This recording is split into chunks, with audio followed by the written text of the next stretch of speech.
Hey everyone, this is Teresa Hegel, Executive Editor of Special Projects and Sustainability at ASI. And this is Cassie Green, Content Director of Apparelist and Editor at Printing United Alliance. And you're listening to Branding Together, a new adventure into the converging worlds of print and promo.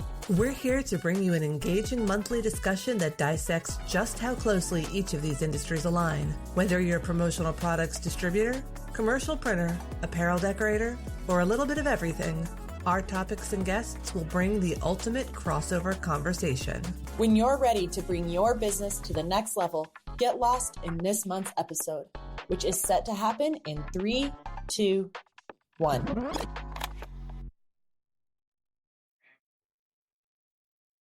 Welcome to the latest episode of Branding Together. It's the month of June, and I'm so excited for warm weather, cookouts, and summer vacations. And I'm also excited for our guests this month.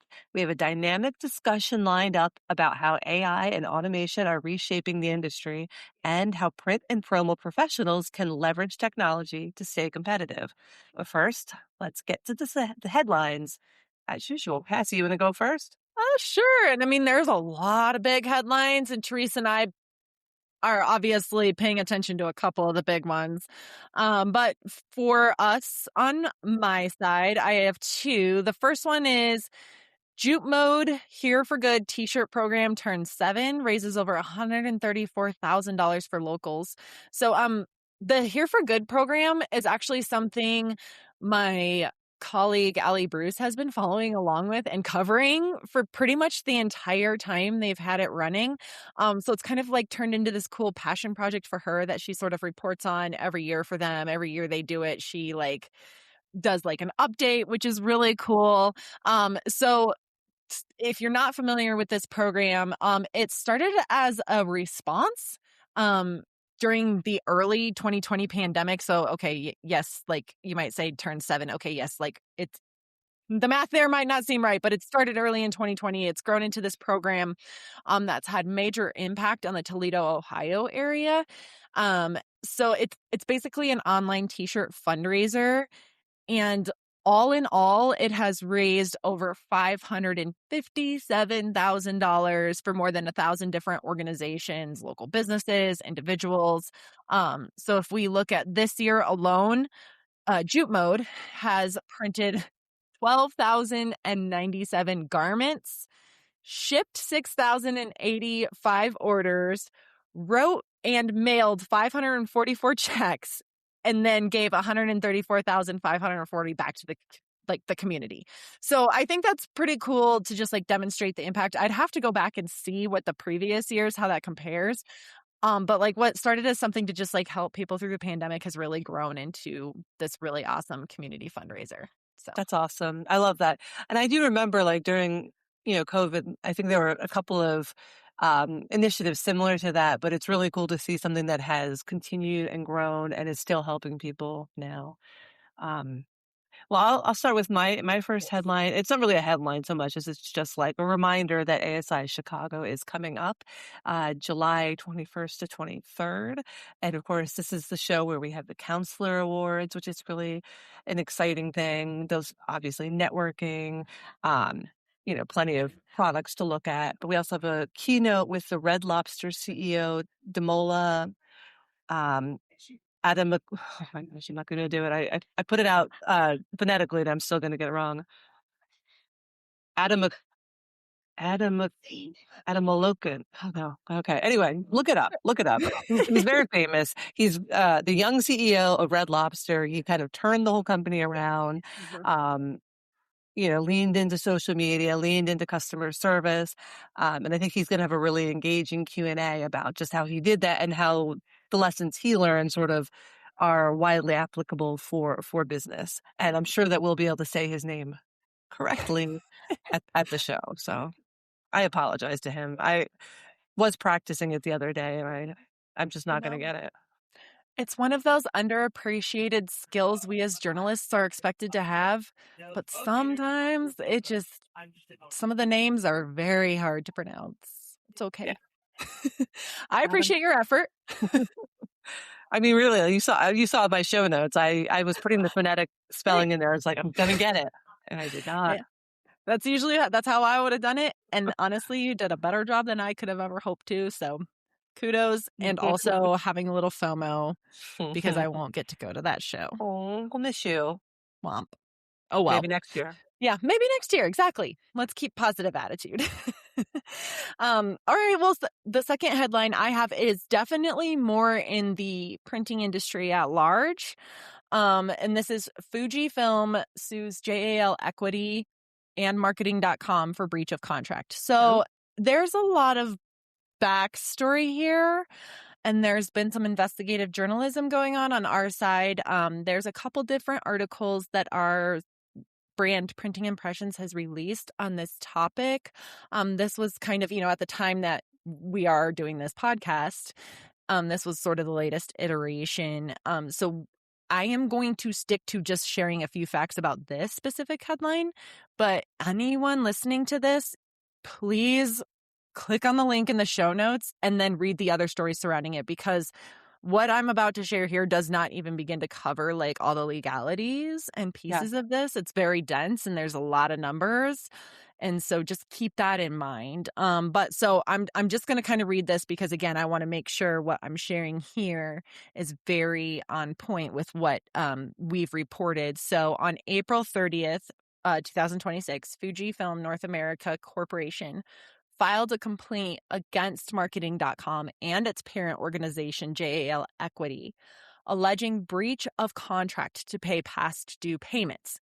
In total, Fujifilm alleges marketing.com is liable for $381,759.79. And this is according to the complaint, right? So I also want to really emphasize all of this that we are reporting in the articles from Printing Impressions is taken from publicly available records like court documents and previously published information. So we are reporting it, but you can also find all of this information through some general research. So again, encourage everyone to read this article thoroughly, as well as the other investigative pieces around what's currently happening surrounding JAL Equity, and just a lot of details to understand. But definitely worth paying attention to. Yeah, it's a big deal and a lot of moving parts, it sounds like. Yeah. So my last headline is one you probably could have given as well, but I stole your thunder. No, you did not. You knew one of us was going to share it. Right. Of course. Someone had to. So it's big news. Sanmar has acquired Bella and Canvas. I'm sure people may have already heard that, but the Counselor Top 40 supplier, Sanmar, that's the biggest one in our industry, agreed to purchase Bella and Canvas.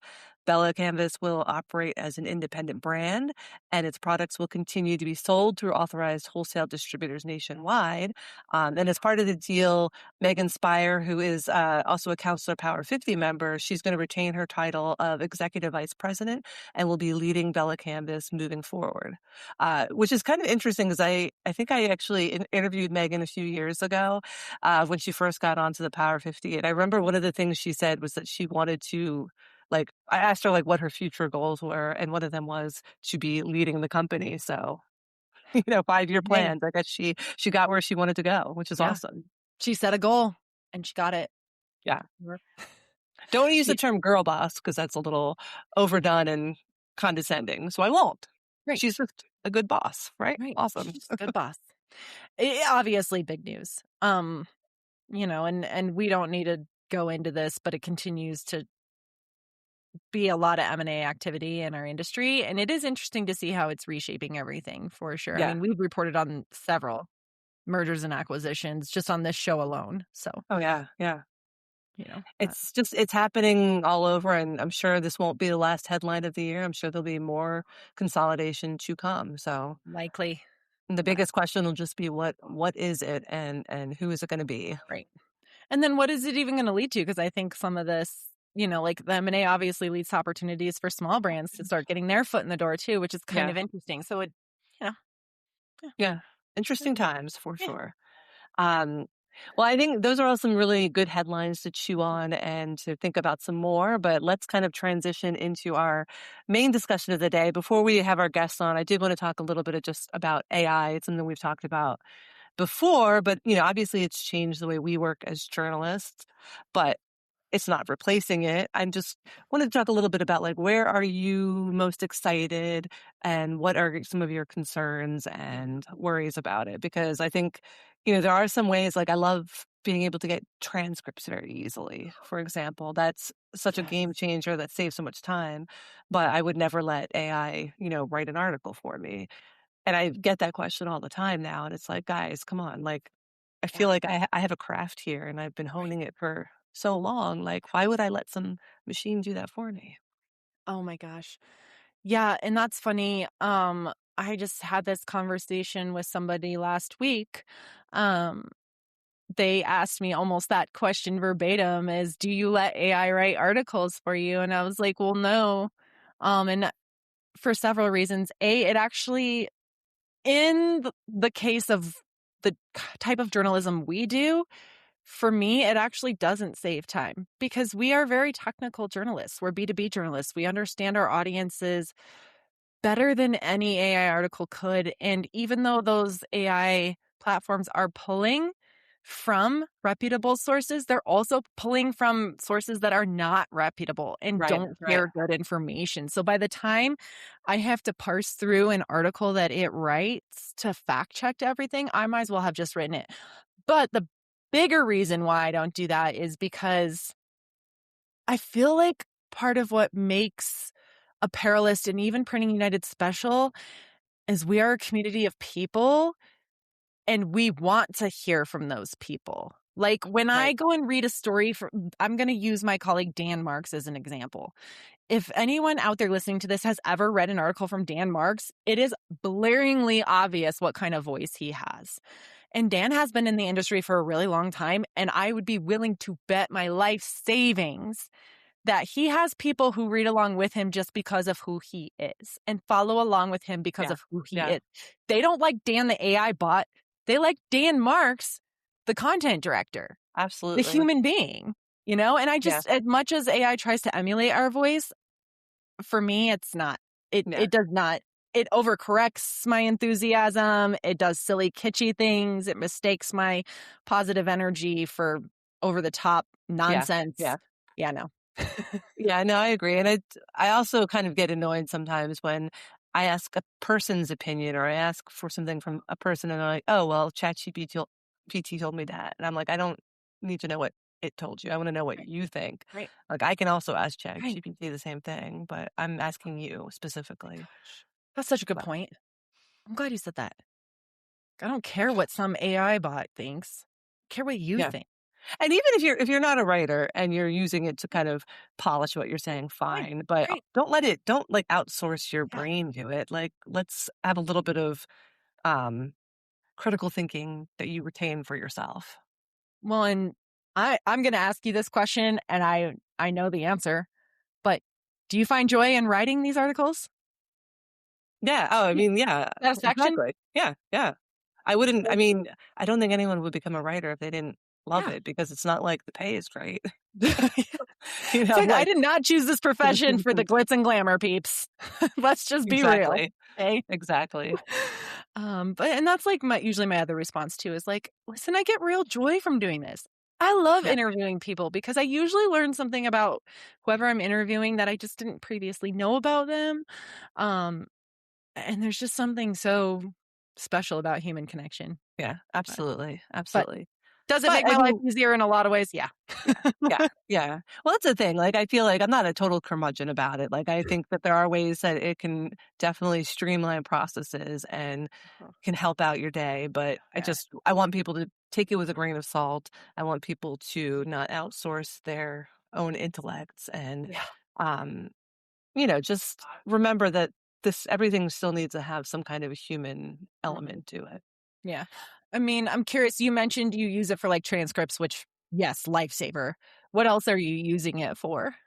Um, Basically, like we use it to do some like key takeaways at the beginning of stories, but we still edit them manually afterwards. Because that's another one of my pet peeves is when you go to on like an article and they have like an AI generated like summary, but then it has like, oh, this may not be accurate. I'm like, well, then you're a journalist. Like, don't use that then? If Right. you can't just put a caveat at the end that says this might be wrong. Like, no, that's Yeah. like you had one job. Like, to not be wrong, so don't do that, you know? Like, that drives me crazy. Um, Uh, but other than that, I think I use it sometimes to just kind of search through my long transcripts and notes oh, just to remind me of, like, I know somebody said something about this, yeah. or can you Yeah. find, these quotes in, a long interview Mhm. transcript? Um, and maybe, occasionally to come up with some headlines, Yeah. options anyway. Usually I Right. don't think what it says, but I can kind of piece together something good based on some ideas that it might have generated. Definitely. Yeah, that's helpful. The quote thing I think is really important is like while it's not good at pulling all the relevant quotes and Right. putting them in right spots and stuff, at least it can find the quote for you. Because Yeah. sometimes you're right. We conduct some pretty long interviews at times. And Yeah. you're like, I know they said this. Where is it? Yeah. Yeah. Yeah. Um, and it's good, like, sometimes we'll use it to come up with just some summaries of like the key takeaways from like a podcast, just like what were some Yeah. of the main points that Yes. were talked about, or like chaptering the podcast very easily. Like Yep. that's a joyless task. Nobody actually wants to have to like Ugh. re-listen and come up with those chapters, but they're useful. So if the AI can do that, like I'm all for that, Yeah. I was just about to say, I use AI to edit this podcast. I mean, come on now. But it's still a very human podcast. It is. So Right. that's good. I did see something about what were they called? Slop pods or slopcast or something? Oh, Pod yeah. slop. That's what it was. Pod Pod slop. slop. So they're like of the new podcasts that have started recently. I don't know, like 40% were just all AI generated, which is Ugh, disturbing. Like, because I don't want to listen to two robots talk about a topic. Sorry. no, I want to listen to a human. Yeah. So Yeah. Sad. anyway, but Right. all that aside, I think that AI has a lot of potential for our Mhm. industry if it's used smartly, and that's Right. one of the things that our two guests today are going to talk about. So I'd love to introduce them now. Today on the show, we have Marshall Atkinson and Ali Banholzer. Marshall is a decorated apparel industry veteran and AI champion who runs Atkinson Consulting and co-founded Shirt Lab, which organizes hands-on sales and marketing training. Ali is the owner of Wear Your Spirit Warehouse. She's a partner of Shirt Lab and a founding partner of Brand AI's AI, an AI-first company focused on building software and agents. So Shirt Lab is gearing up to hold a one-day virtual summit on AI on June 23rd to help decorators understand how to apply artificial intelligence in practical, profitable ways. Want to level up your skills or empower your workforce? Meet iLearning Plus, the online education platform powered by our parent organization, Printing United Alliance. With on-demand courses and certifications, iLearning Plus helps print professionals stay ahead of industry trends, sharpen their expertise, and grow their careers. Whether you're elevating your skills or training your team, we've got the resources to keep you competitive. Printing United Alliance members save 20% on all courses and certifications. So get started today at ilearningplus.org and build a stronger future in print. Thanks so much for joining us today, Marshall and Ali. Thanks for having us. Happy to be here. It is so awesome to be here with you guys. I can't even stand it.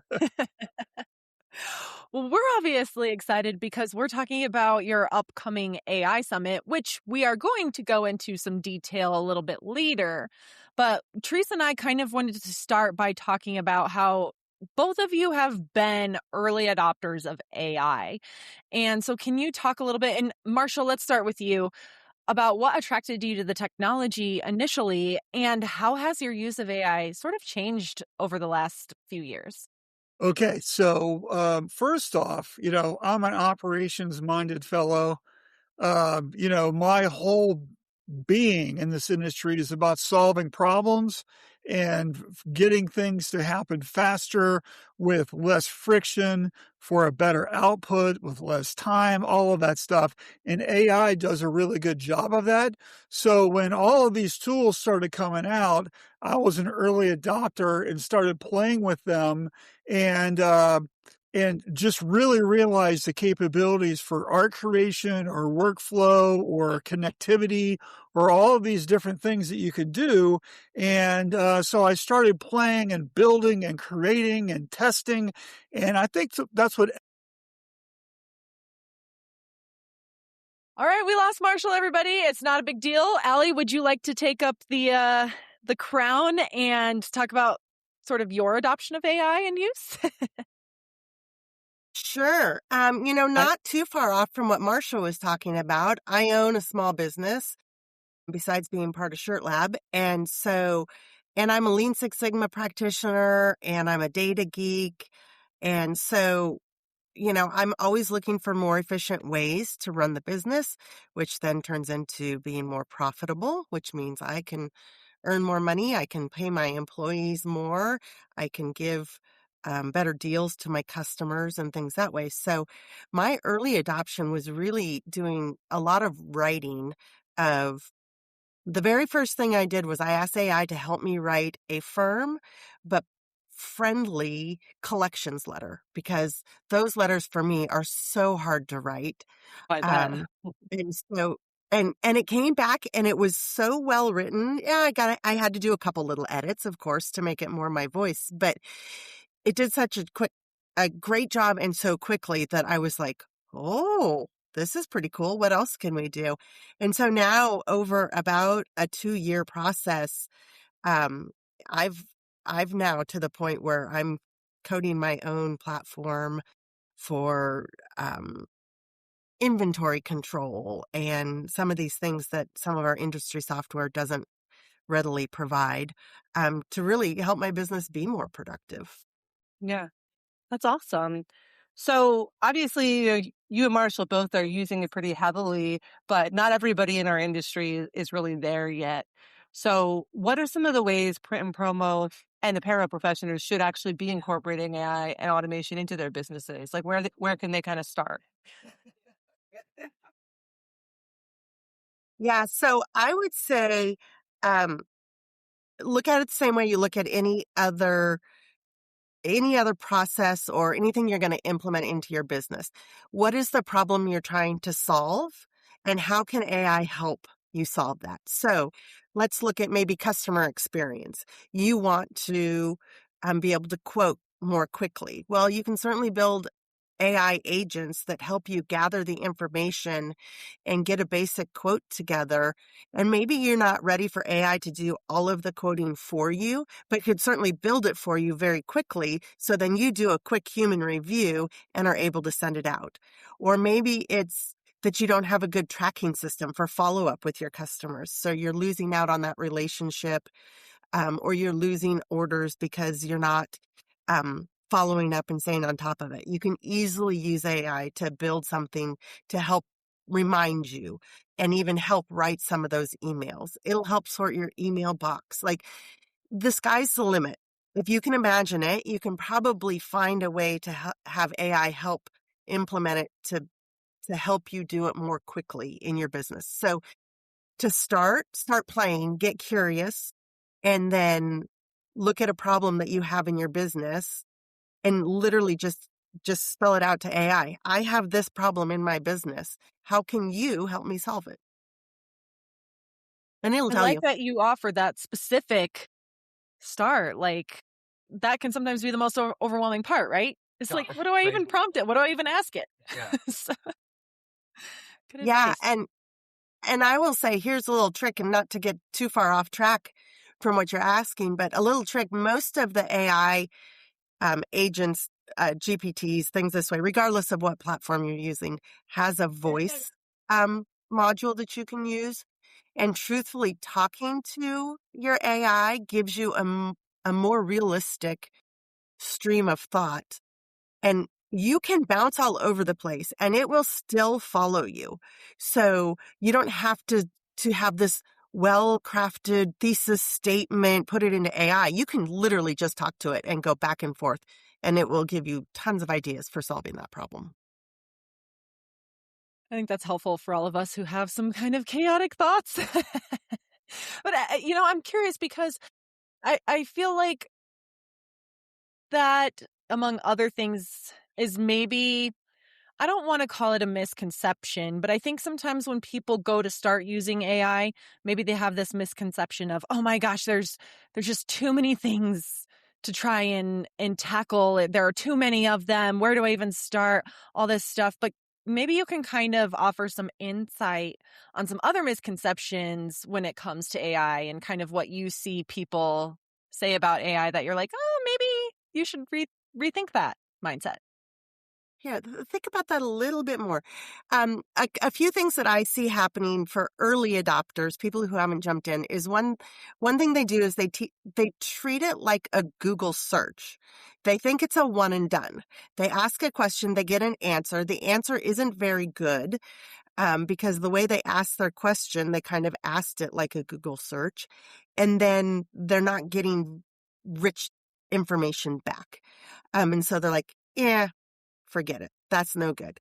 AI is very different. It's like having a conversation with a consultant or having a conversation with a guru, where you might ask it something, it'll say something back to you, and then you're like, okay, well, that's not quite what I meant. What about this? Or can you explain that more deeply to me? Give me more thorough, or it'll give you, like, it gives me stuff, especially when I'm coding. You need to do blah, blah, blah with the React and da, da, da, and this hook. And I'm like, can you go back and just explain to me what a hook is? Right? Because sometimes it starts speaking language like you're very, very technical. So the biggest, I think, misconception is the one and done. You have to iterate. You have to keep coming back. The other thing I kind of warn people about with AI is some people think it's magic. It's the magic bullet that's going to fix everything.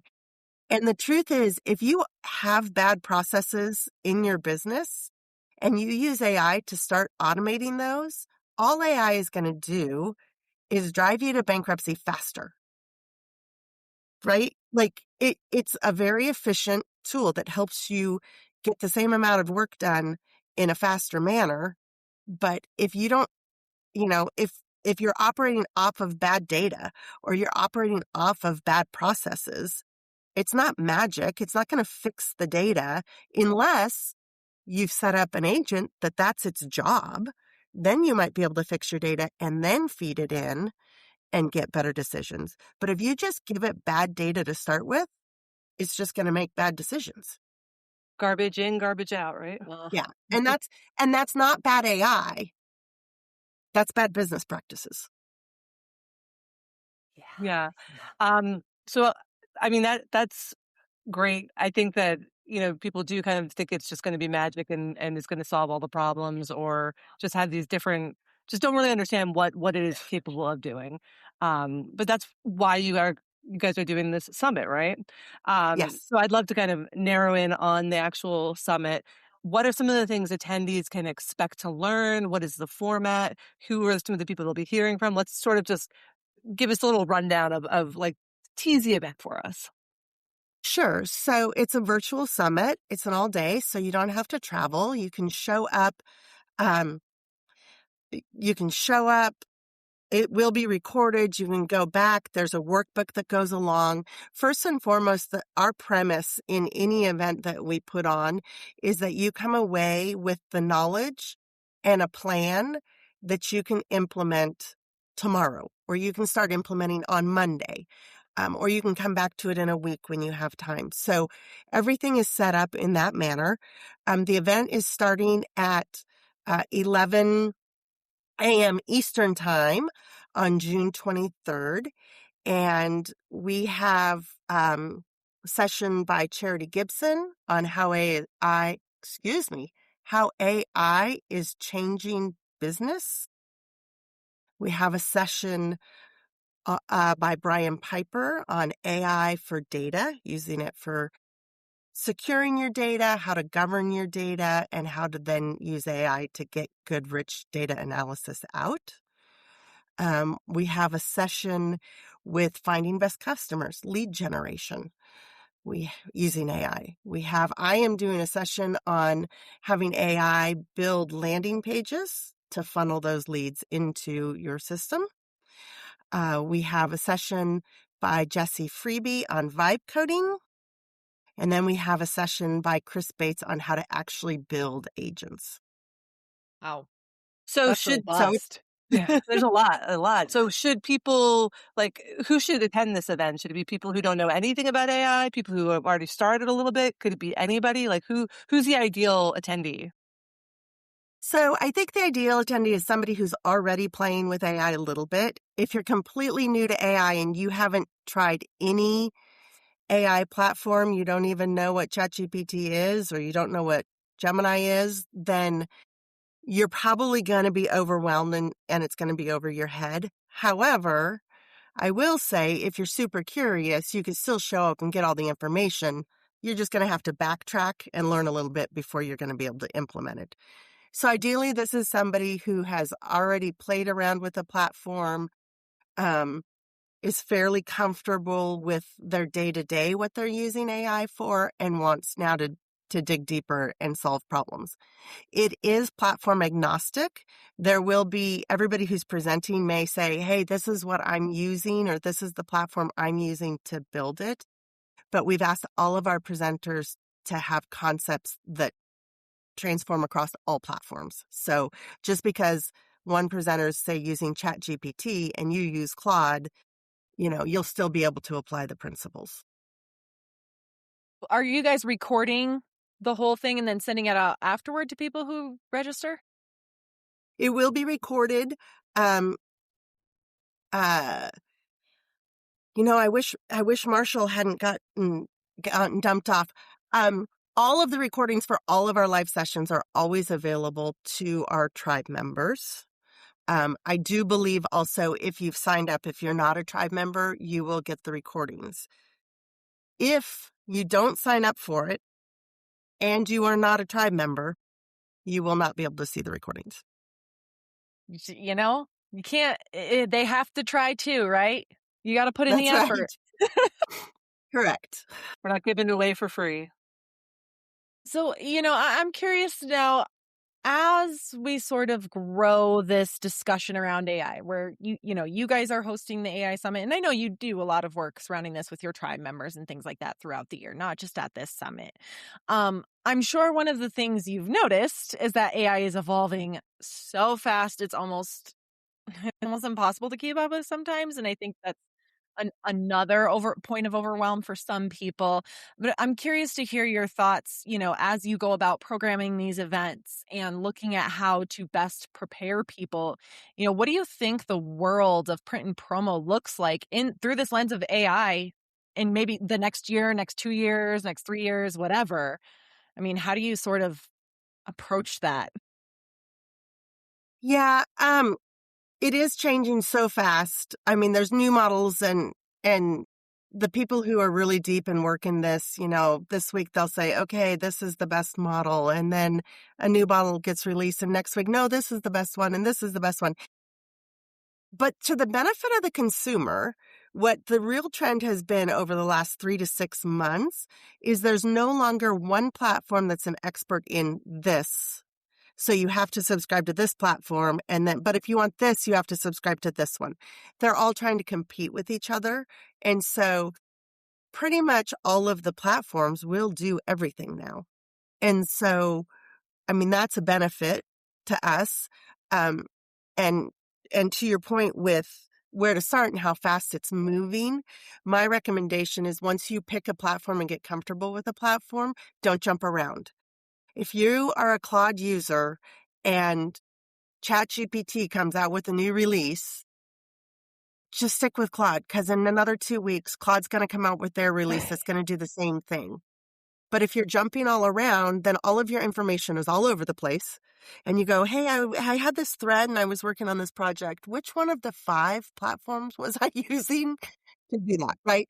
But as far as print and promo goes specifically, I'm of a pretty firm belief. AI is moving so fast that if you don't start adopting it in your business, you're just going to be left behind. You're going to be out of business. Speed and ability to place orders at any time is what our customers are looking for. They want a quote and they want it almost instantaneously. And sometimes they want it at 2:00 in the morning. They don't want to wait until you open at 8 and read your emails and get through everything and then get back to them around 10. By then, they've moved on and found somebody else who's already given them a quote and they've already placed the order. So I think as far as print and promo goes, the sooner we can adopt AI, get very, very comfortable with it, and help this basically speed to market, um, is what's going to help small businesses win. I don't believe AI is going to come in and replace a bunch of jobs in our industry.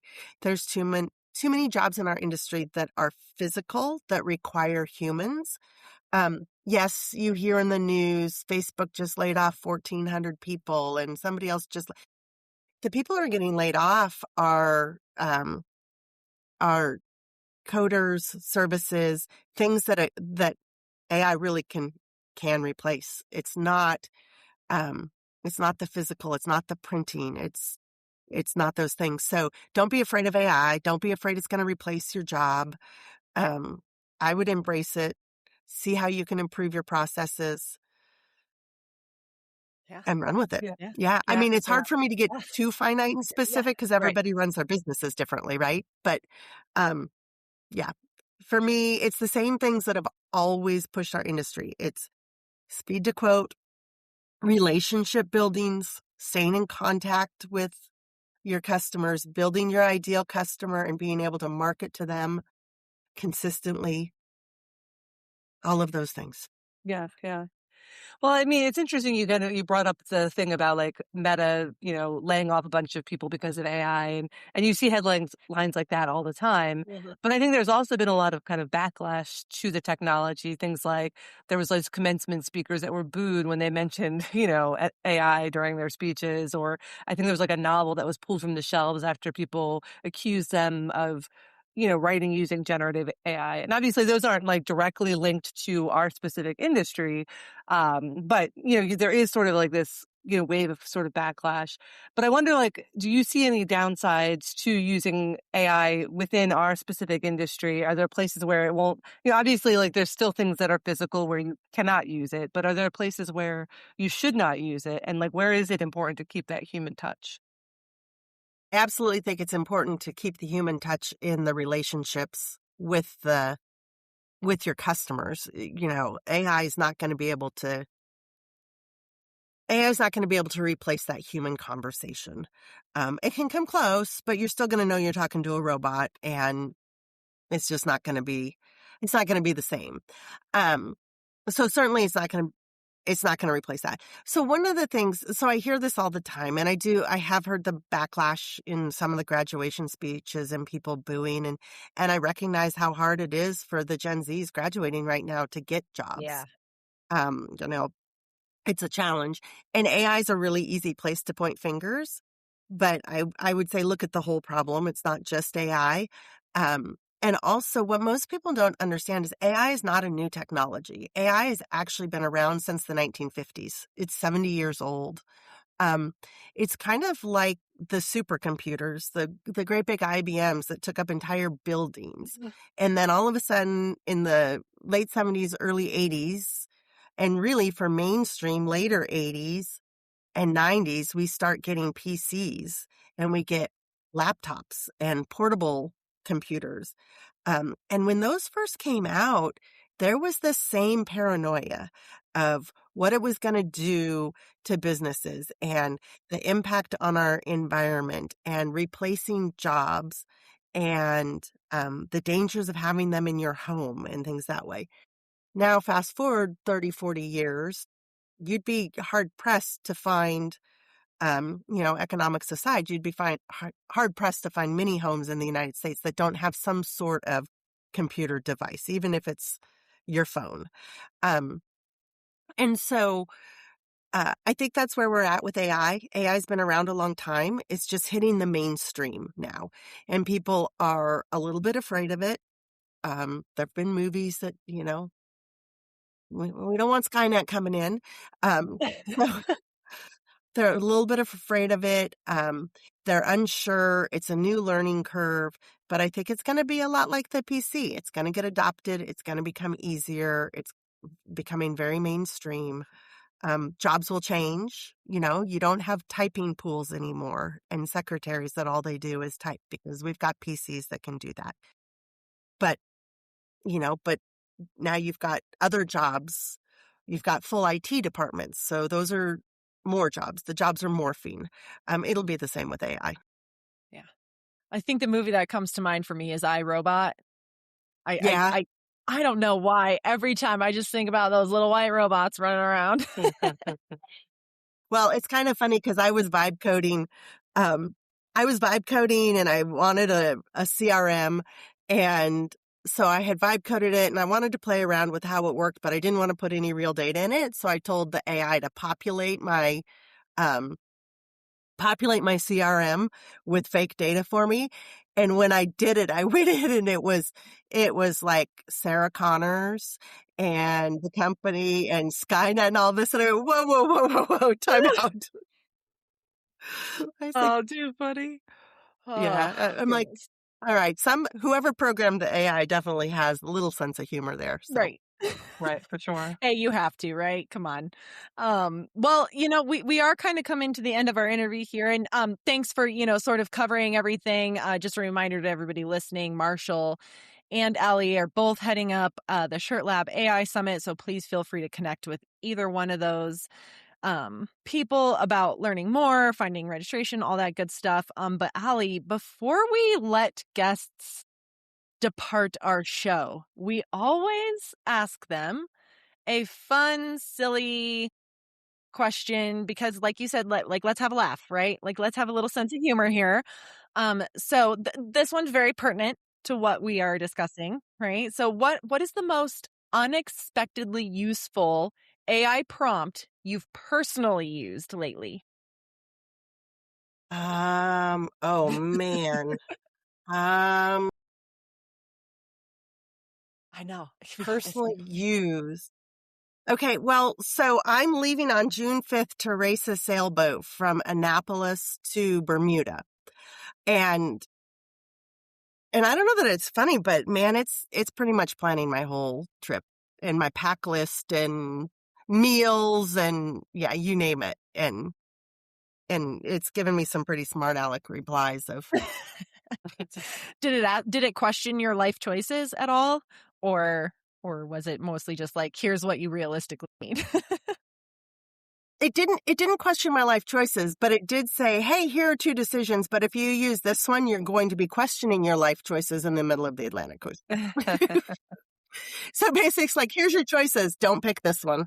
This is the one Were you there want. any things on the pack list that you're like, no, this is terrible? Like, was everything that it gave you like good choices, or were there things that you're like, no, that's not actually going to work?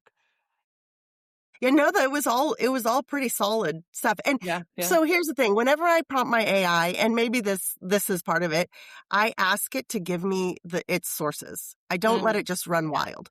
So, give me a pack list, but give me the sources of where you're getting this from. And so that kind of constrains it. And then I can look at it, and it's going out to other sites and blogs and other racers who have said, hey, this came in really handy. You should have this along. So Perfect. Good. Well, there you go. It's very useful, especially for a trip like that. We hope you have a really safe and fun adventure. Absolutely. thanks. Should be good. I'm excited. Awesome. Well, as we said, make sure to connect with Allie and Marshall, learn a little bit more about the ShirtLab AI Summit. And Allie, thanks for joining us. Thanks for having me. I'm bummed that Marshall got kicked off, but it's okay. You got to listen to me talk a lot. Which was great. Yeah, you give great answers. And since people know where to find you guys, I'm confident it will work out in the end. Thank you. Thanks for having us, and I appreciate your guys' time. If you sell promo, you need more than Google searches and guesswork. You need the network, the tools, the data. You need the platform tens of thousands of distributors use to source products, find verified suppliers, and run their promo business with confidence. Whether you're brand new or scaling fast, ASI is where serious promo pros get their edge.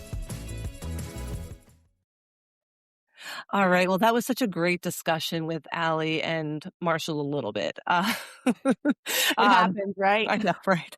Those technical difficulties, we can't get away with them, no matter how technological we get. So I wanted to move away for this last fun segment. I wanted to get away from the AI of it and move back to the summer part of things. Yay. So this time we're gonna play a round of something called This or That Summer Edition. So we have like 10 different things, and we'll just kind of rapid fire go back and forth, and we pick what we prefer. So I'll start. Okay. Hot dogs or hamburgers? Hamburgers. Yeah, hamburgers are better. I like bratwurst. I like brats. Oh yeah, But- for sure, but not hot dogs. No. Anyway, barbecue chicken or ribs? I think ribs. Hell yeah. Messier, but delicious. Oh yeah. All right. Ketchup or mustard? Mustard. Okay. I actually spilled mustard on myself today. I was eating a soft pretzel because I'm, Philly girl, and got mustard all over myself. It was terrible. Boo. That stains Yes. too. Yeah. But mustard is good. Mustard is good. Mustard is good. All right. Pasta or potato salad? Pasta salad. Same. All right. Cake or pie? Oh man. Okay. Pie. You don't sound convinced. Well, I think if I'm thinking of all pie in general versus all cake in The general, concept I of want pie. But they're like, if you're gonna put a German chocolate cake in front of me versus like a cherry pie, I'm going cake all the way, baby. Okay. Yeah, like a pie. I think a pie is like a quintessential picnic food, but it has to be a really good pie. That's true. And I can't make a good pie, but there used to be this woman at our farmer's market who made a delicious pie, but she's not there anymore, and I'm sad about it.